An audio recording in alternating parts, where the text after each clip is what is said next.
Hi, I'm Blair Gilbert here from MrHardware.com and Gilbert's Pro Hardware in St. Clair Shores. Today we're going to see how quickly we can go over what it takes to repair a lamp.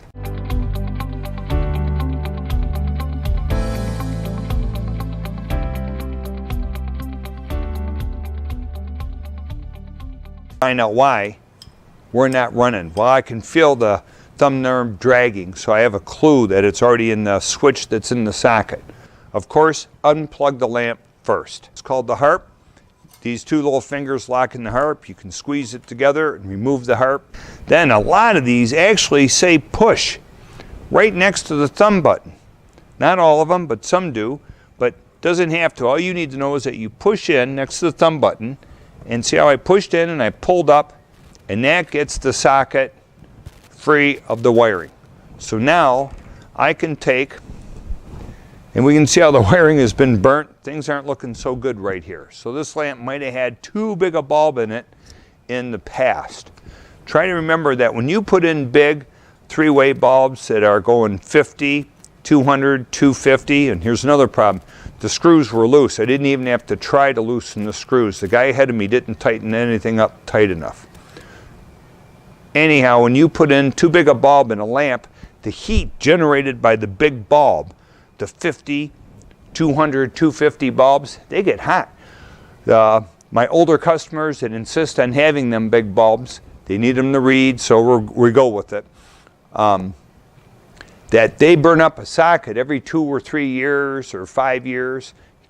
You can kind of just expect it. Now when we look in the socket, we can tell that this socket is a three-way. You can see the added contact in there. There's a center contact we've all known about.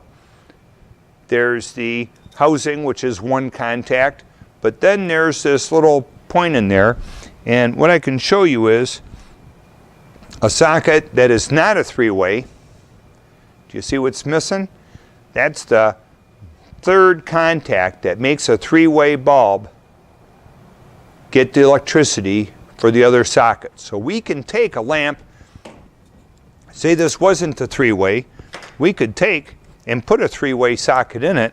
Again, you push in next to the button, that's where the metal is the weakest, and you just pry it off. And that will remove the housing so that you can work on the socket. There's other ways of doing this. There's some lamps that will have a socket that you can't get to for one reason or another. It's in a housing that doesn't come apart. If you look closely, you will see a little screw in there. You can undo the screw because this is down inside a housing. This is commonly in outdoor emergency lights and stuff. So it's blind, I can't get in there, but I noticed the little screw. You undo the screw and now the housing comes off of the bracket that's been bolted into the lamp and tightened down. Whenever these sockets rotate and spin around, it's because this bracket isn't tight enough or it doesn't have a jam nut. This is a lamp nut. Now this lamp thread, by the way, is same as 1/8 inch pipe thread. So I can take a pair of pliers, I can lock these two together. So when this is in, this can't rotate. The other thing people make a common mistake of, they can't get the socket out and they unthread it. So they twist up all the wires. I don't know of a fixture made that forces you to twist the wires. They all come apart one way or another. If we suspected the cord to be bad, you have to cut the felt off, but you can feed a new wire through just about any fixture and replace the cord. So if this is war-torn, frayed wire showing here, replace it, take it out, put a new cord in.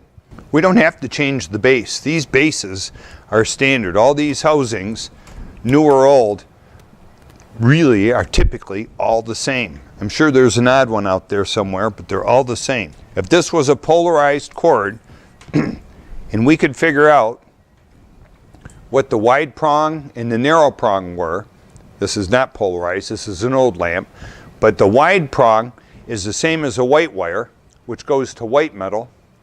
The small prong is the same as a black wire, which will go to the brass screw. So if you can polarize your lamps as you're working on them, it keeps them safer. The white wire goes to the housing, you're changing your bulb, your finger touches the bulb. If that's a white wire, if everything's wired properly, that's the neutral, same as earth, safe. If this was hot, you're changing a bulb and you're standing in a puddle or in a basement floor, you could get electrocuted. So it's nice that when you can maintain continuity on something, that you do it. When you wrap wires around a screw, you want to be sure that you get every strand underneath the screw. If you have any loose strands of wire sticking out, bad business. You don't get all the electricity passing through, and you have a chance of the bare wires touching the metal housing, potentially making this electrically hot and dangerous. Now when I tighten these screws, I like to tighten them twice. I snug them up once. I go back to the white wire that I did first. I snug it up again. I go back to the black wire or brass wire. I snug it up again. There, I'm happy. Now I shove the wire back into the lamp. I pull out the slack. I take the original housing. It's got a cardboard insulator inside of it. I slide it back over the top. I can snap it in place.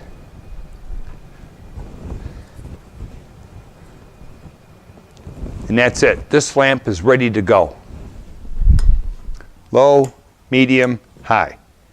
And that's achieved because there's 3 contacts inside that lamp. Find your sockets, know the difference between an on and off and a 3-way socket, easily to convert a lamp from a single to a 3-way or back, depending on the preference and your use at home. Quick, easy tips from MrHardware.com.